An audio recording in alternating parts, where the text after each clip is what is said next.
Many years ago, in the beautiful city of Lagos, there lived a rich billionaire, Ejike.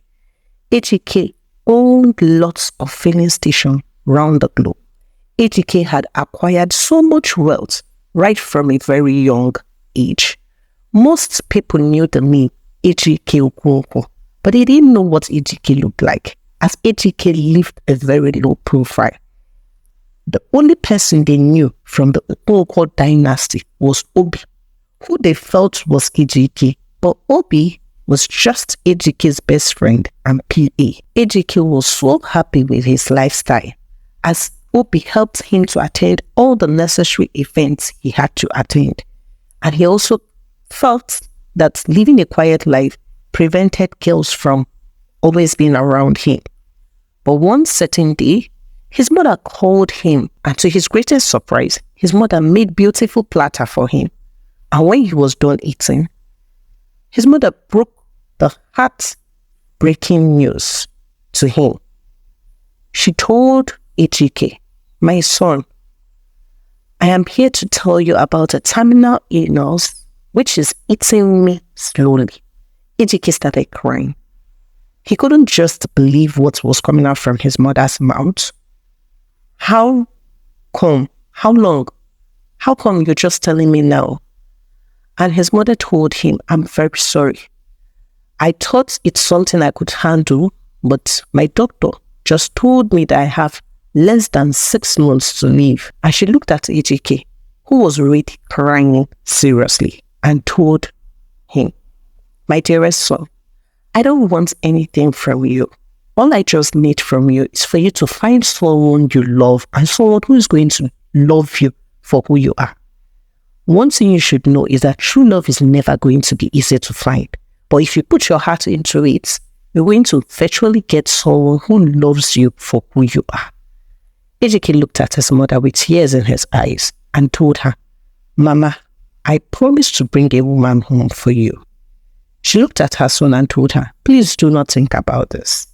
I have grown and I have lived and enjoyed my life. All I want from you is for you to be happy and live with someone that is always going to make you happy." So Ejike started going out on various dates, just as a simple man he was, trying to get the attention of so many ladies. But to all the ladies that came his way, he noticed that most of them weren't interested in his life. They were just interested in what he was going to bring to the table, what he had to offer, who he was, who his father was, what his job was all about. Ejike got tired of this lifestyle.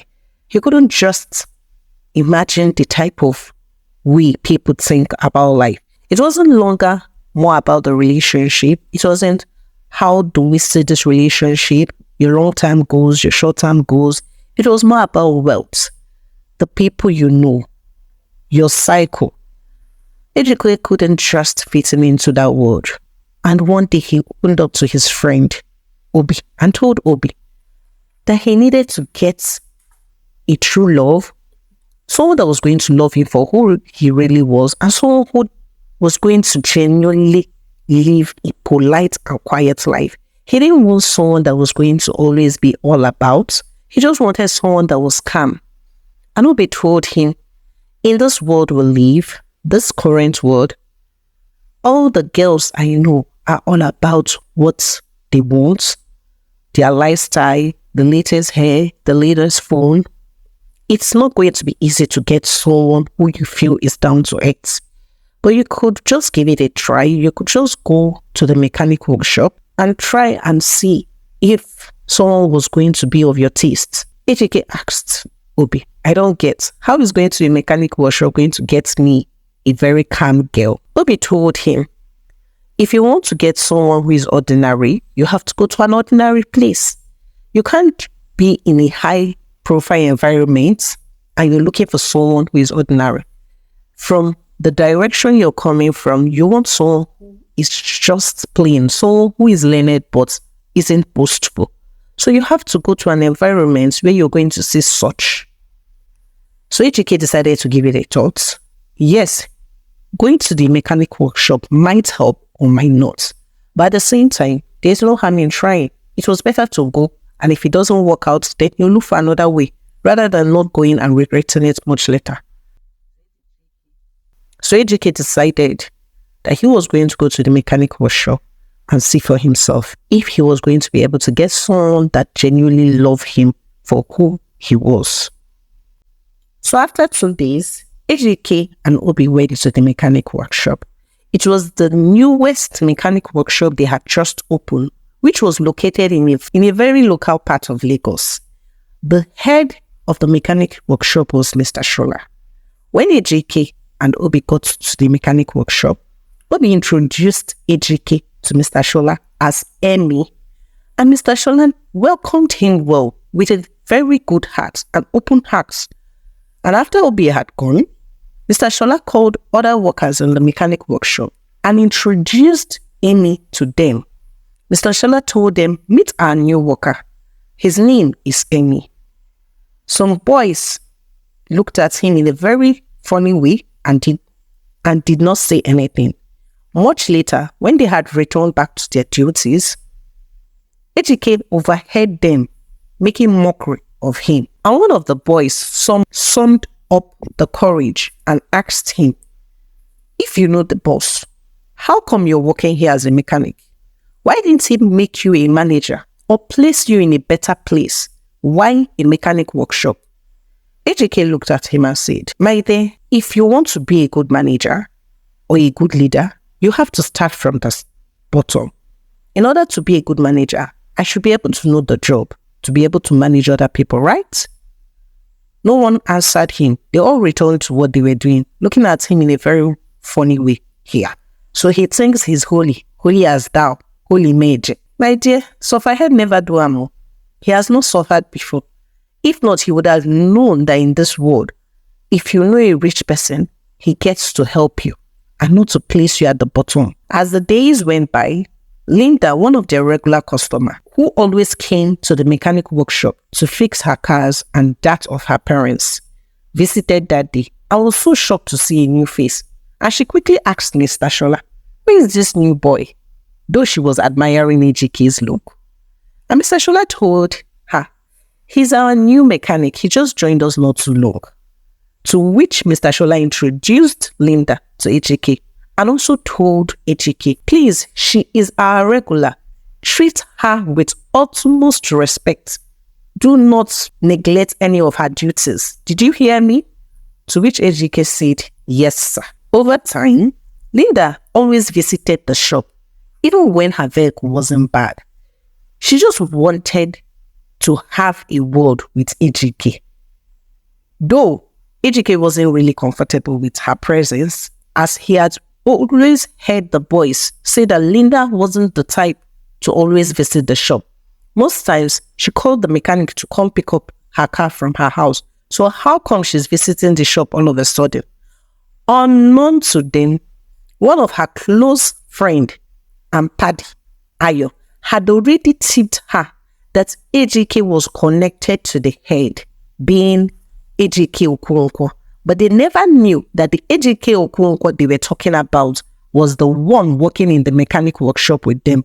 They all thought that Obi was Ejike Okonkwo. So Ayo had already told Linda that Amy was connected to Ejike Okonkwo. So Linda was playing all these good acts in order to get Amy's attention so that Amy could put in good words to Ejike Okonkwo. So one day, Linda decided to take Ejike for lunch. While they were at lunch, Ejike just sat down, looking at her, lost, not saying a word. Linda was doing all the talking about her achievements, her father's wealth, what she was able to achieve in school, how she's a master's holder, master's in accounting.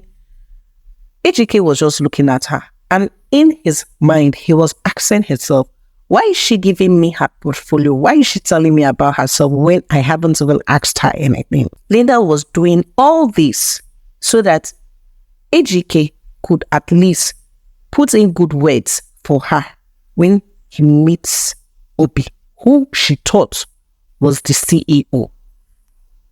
In this same mechanic workshop, there was this pretty beautiful damsel named BC. Bisi is the daughter of Mr. Shola.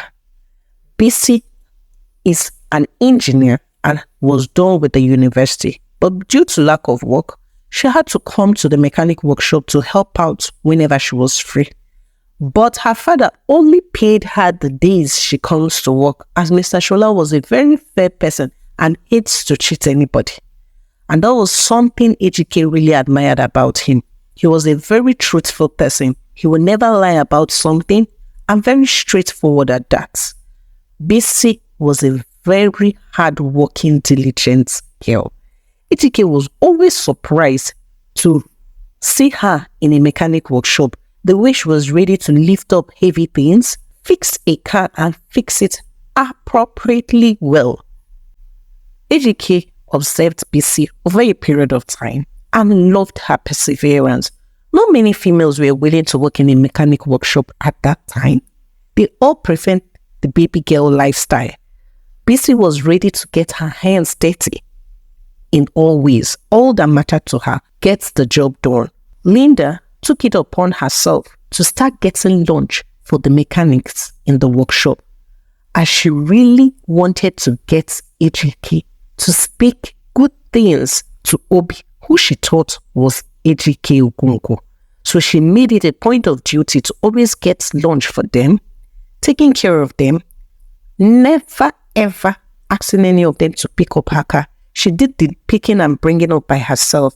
She just wanted Amy to always tell Obi good things about her, just in case, as she also knew and heard that he doesn't like to show himself. He likes a very simple lifestyle. But most of the boys in the mechanic workshop thought that Linda was doing all this because she had eyes on Amy. But they never knew her intention, as all along her plan was only with Ayo, and she told Ayo to keep her secret and make sure he never says a word to the hearing of anyone. Even when the boys teased Ejike that Linda had eyes on him and even encouraged him to go out with her, Ayo was nodding in agreement to whatever they said, not even agreeing to deny or say otherwise. With this, Ejike thought about it and felt if she likes him, probably he could give it a try, though he didn't want to put much interest in it, as he had already heard her bad side before she started playing all nice. He just told himself he was going to observe her over a period of time, and if she's truly nice, then he was going to hang out with her. But something Ejike could not deny was his attraction to Bisi. He was always lost when he was looking at Bisi. He found himself always wanting to get involved with everything that mattered with Bisi. He really liked everything about Bisi. Whenever they were done with work for that day, they were always going to sit down and gist. They talk about themselves, their life after work, life outside the mechanic workshop, their long-term goals, their short-term goals, what they want to make out of life. And with everything Bisi said, he knew that Bisi was a down-to-earth girl. All she needed was a good job that was going to give her money to be able to take care of herself and her father. So Ejike encouraged her to continue sending out her CVs to various companies and even told her, "You're a very hardworking and talented lady. Any company that employs you will be so glad to have you, as you're a rare gem, you're gold to them." Bisi will blush and say, is that so? If it were that easy, I would have gotten job dating now. Ejike will laugh and say, "My dear, I'm being realistic. They don't know your worth, and that's why they've not employed you. Anyone that is going to employ you will really appreciate you." Bisi will always tell him thank you for his compliments. One day, Ejike got to work and overheard the workers saying that that day was Linda's birthday, and they all encouraged him to go surprise her. Ejike was a bit skeptical about it. He didn't want to, but they told him, Haba now, you have to do something. She has been trying to make you see her. All this lunch back and all these goodies we've been enjoying. You cannot just let it like that now. This girl has been trying to make you see her. Even Ayo encouraged him to go. So So Ejike decided to go to Linda's place and surprise her since it was her birthday. He just thought to himself, it's just her birthday. What's there? So Ejike asked if any of them knew Linda's address, to which they gave it to him. Ejike bought a rose, a cake, and some bottles of drink and took it to Linda's house. When he got to Linda's house, he knocked at the door and one of Linda's friends came to open the door. When she saw him, she was shocked. Who are you? She quickly asked. And Ejike introduced himself. He's Ejike and he would love to see Linda. So she quickly called Linda. And when Linda came out, she was so shocked to see Ejike in her house. And she quickly told him, I did not call for any of your services today. Ejike looked at her, shocked, and said, oh, sorry, I only came to give you birthday gifts. I heard that today was your birthday. Linda quickly looked at him in disgust. I don't get. When did this one start? Who asked you to bring gifts for me? She quickly asked. Ejike was really shocked and surprised. And she quickly told him, I can see my good deeds and generosity has gotten into your brain. My dear, snap out. Wake up from your dreams. I can't date a church rat like you. You're too low for me. Even if I'm to date, I'll date someone in my level or above my level. I won't stoop so low to date a mechanic man. I was getting so close to you for a reason, so please don't get any of this into your brain. So get out of my compound, she quickly said. Ejike was really surprised. He had never seen Linda in such a manner. All the while she had come to the mechanic workshop, she was always friendly. He saw the worst of her. And he quickly dropped what he got for her and wanted to leave. But she quickly called him back and said, hey you, come pick up this and leave my compound immediately. Ejike carried what he got and went back to the mechanic workshop. When he got to the mechanic workshop, the boys were so surprised to see him and asked him, why are you here? And Ejike explained everything that had happened in Linda's home. And they all laughed at him and said, lover boy, sorry that we encouraged you to go and see her. We actually thought she liked you though. Sorry about the embarrassment. Ejike really felt bad about everything, but he was so grateful that all the while Linda had been showing all those love and this thing, he was never involved. He didn't take it to heart for one day. So he concentrated more on Bisi, who he had eyes on. So the next day, while Ejike was asleep in the mechanic workshop, Linda drove in a hurry and quickly went to meet Ayo and told Ayo, I don't get, who gave this new boy my number and why did you even give him my house address? All along, you know why I have been nice to him. I just wanted to get close to the Oga that you said he's connected to. Please, I beg, don't ever try this rubbish again. How can I date that low-life human being?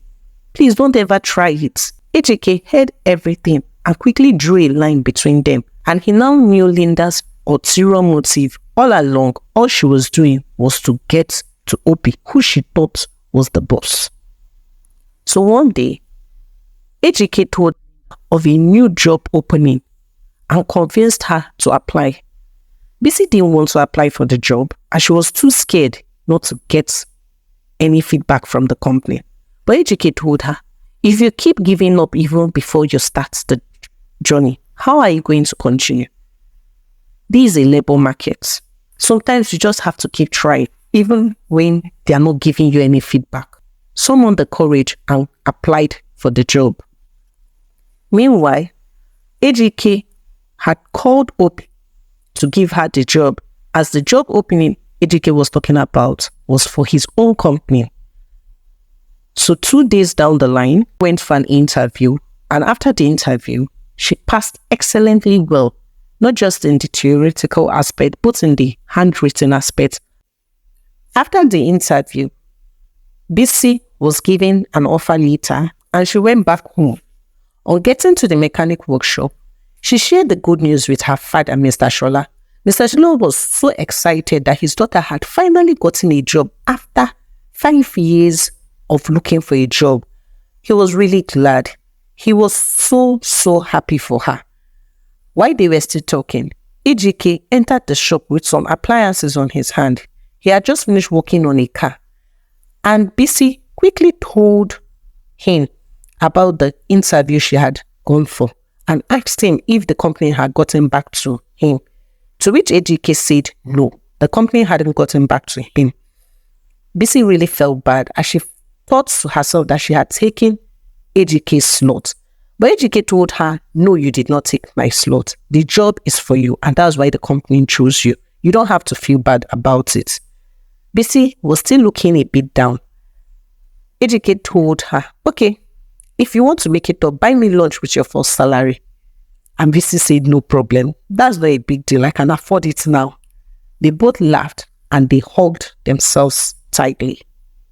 Bisi kept on working in the mechanic workshop up until the day she was to resume. And in night to the day she was to resume, Ejike gifted her a beautiful shopping bag. And she was surprised what was going to be inside.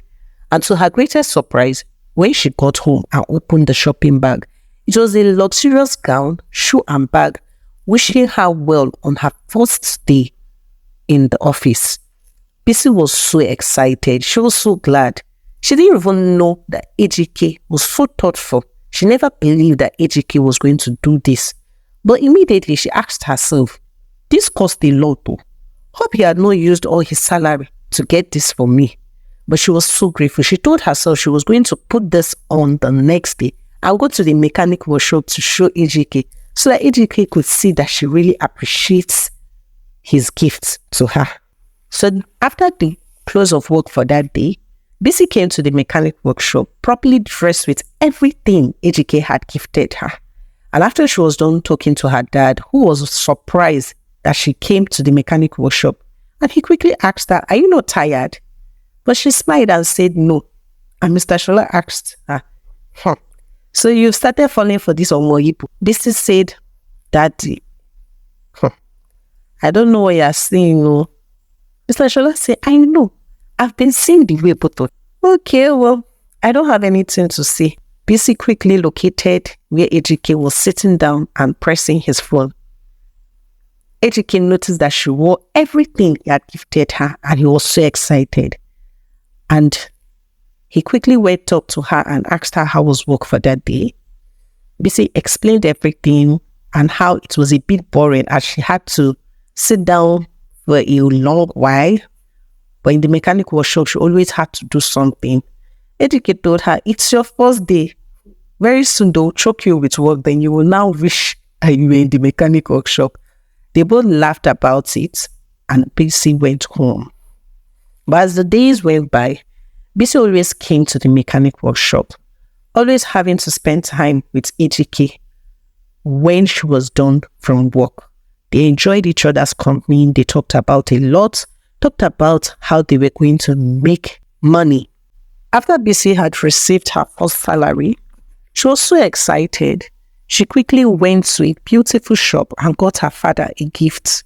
And after she was done with that, she went straight to the mechanic workshop, gave her father the gift. Her father was so grateful and told her, thank you very much.